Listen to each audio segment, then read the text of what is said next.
Hey everybody, Jeremy. Gotta listen to this. Whitney Webb say it makes a lot of sense, man. Tell me we ain't in a 1984 world. They're coming after our thoughts before we even have them. You're not gonna be able to think at all. They're gonna be able to just watch and listen. It's getting scary out there, people. Welcome to a brave new 1984 world full of catch-22s.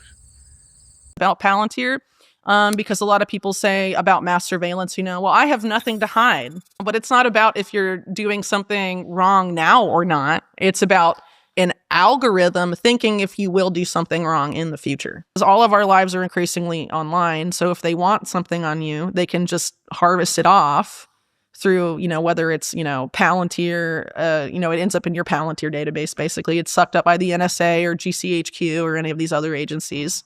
And you're profiled based on it. Or if there isn't incriminating stuff, they can plant incriminating stuff on your devices. Imagine a future where you're judged not for what you've done, but for what an algorithm thinks you might do.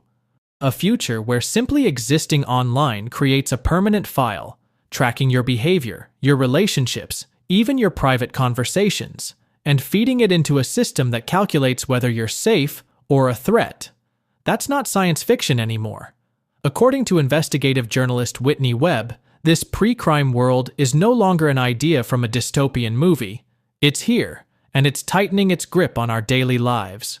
We've been conditioned to believe surveillance is about catching criminals, that if you have nothing to hide, you have nothing to fear. But Webb warns this misses the point entirely. Modern surveillance isn't about what you're doing right now. It's about predicting what you might do tomorrow.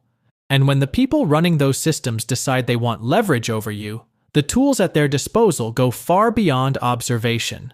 They can create profiles, distort reality, or even plant evidence on your devices. In that world, innocence doesn't matter. What makes this more dangerous is the scope. Every aspect of our lives is moving online: communication, health, finance, education, even government services.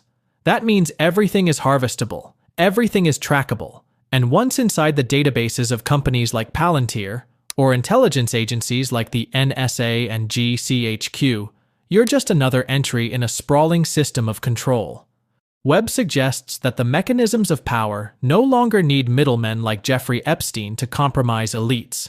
The digital dragnet has made compromise universal. Today, we're diving into Whitney Webb's disturbing revelations about surveillance, privatized intelligence, and the role of tech billionaires in shaping a future of total control. She connects the dots between secretive government programs, corporate power, and blackmail networks in ways that will make you question everything you think you know. Stay with us until the end, because what she reveals next is even more shocking. And before we continue, make sure to hit the like button, subscribe, and drop your thoughts in the comments below. I would argue that neoconservatives have very successfully rebranded. And I think Peter Thiel is a very important example of that. So Peter Thiel, as an example, Palantir has been in the news, right? He's a co-founder of that. So how was Palantir created? Well, there was this company that was being run, not company, sorry. It was a government program after 9/11 called Total Information Awareness. It was housed within the Pentagon's DARPA office. And the man they chose to put in charge of that was John Poindexter, who was the highest ranking member of the Reagan administration to be indicted for his role in Iran-Contra, which, again, the continuity of government stuff is relevant here. So eventually, it launches and whatever, but people are outraged by it because, as they rightly pointed out, it would eliminate constitutional protections of Americans' rights, specifically the right to privacy, among other things. It was a huge surveillance dragnet, and its goal wasn't just to, surveil everything. It was to predict crime before it happens, predict terror attacks before it happens. I mean, it's like Minority Report was basically the end goal of it. And so after all the pushback, they changed the name to Terrorist Information Awareness and try and rebrand. Oh, it's not total. We are still gonna surveil innocent Americans, but we're focusing on the terrorists. They did all this stuff to try and rebrand it. But Congress defunded it. But hidden in that bill, Congress allowed aspects of it to continue. And essentially, I argue in my work on Palantir that an effort was made to privatize large aspects of TIA as Palantir. Because when Alex Karp and Peter Thiel were setting it up, they went to John Poindexter through this guy named Richard Pearl, who was a long-standing neocon actor with very extensive ties also to the state of Israel. He was like caught in the 70s giving classified information to Israel's embassy and should have gone to jail and somehow did not. And had a lot of ties also to Netanyahu's first government.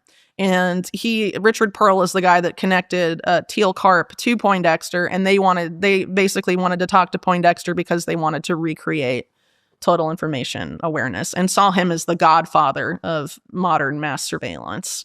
And in doing so, they basically, Peter Thiel teams up with In-Q-Tel, the CIA's venture capital firm.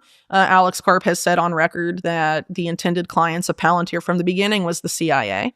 And, the CIA was their first client for their first 6 years as a company. Their top developers went to Langley, Virginia, which is CIA headquarters, every 2 weeks to show the CIA their product and have them tweak it to their liking. And during that period of time, one of the top people at the CIA that would have been involved in that is this guy named Alan Wade, who was also intimately involved with total information awareness.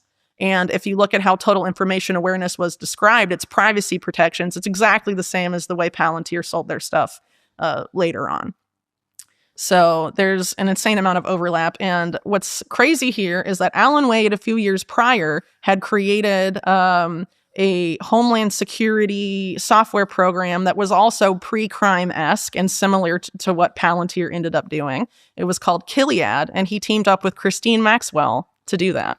It's about pre-crime. It's about predicting stuff before it happens. And that's what I think a lot of people miss about Palantir, because a lot of people say about mass surveillance, well, I have nothing to hide, but it's not about if you're doing something wrong now or not. It's about an algorithm thinking if you will do something wrong in the future.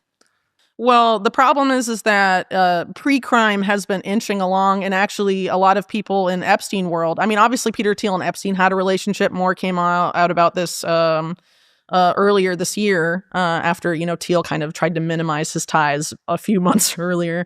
But Peter Thiel's Founders Fund co-invested in this company with Epstein and Wexner and Ehud Barak called Carbine, that basically had a pre-crime component to it. And Carbine has now colonized an insane amount of 911 emergency call services systems like throughout the U.S. and are the main company at the forefront. If this legislation in the U.S. is passed, it's called Next Generation or NG 911, where they're going to basically federalize and centralize all 911 emergency call systems.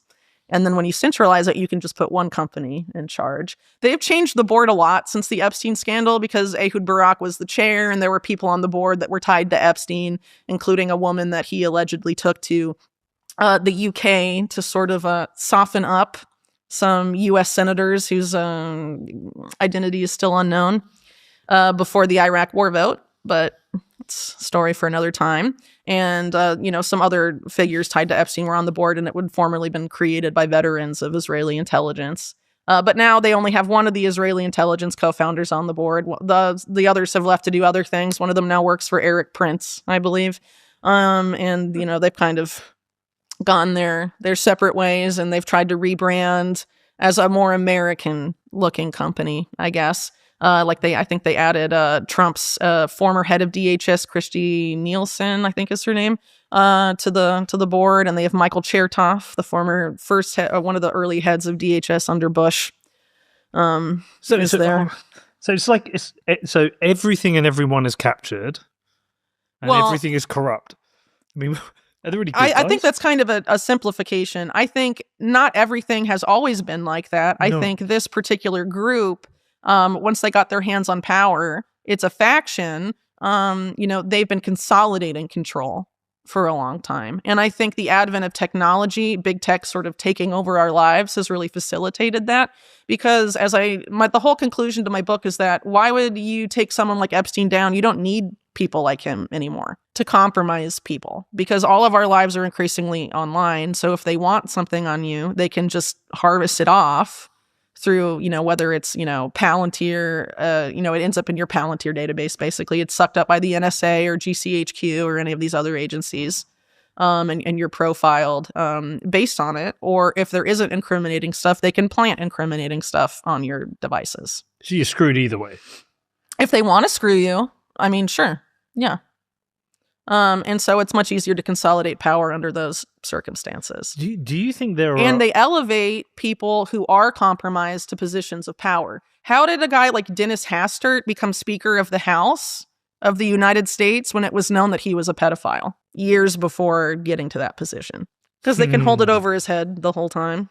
Whitney Webb traces the roots of Palantir back to a Pentagon program called Total Information Awareness. Its goal was chillingly simple: collect as much data as possible,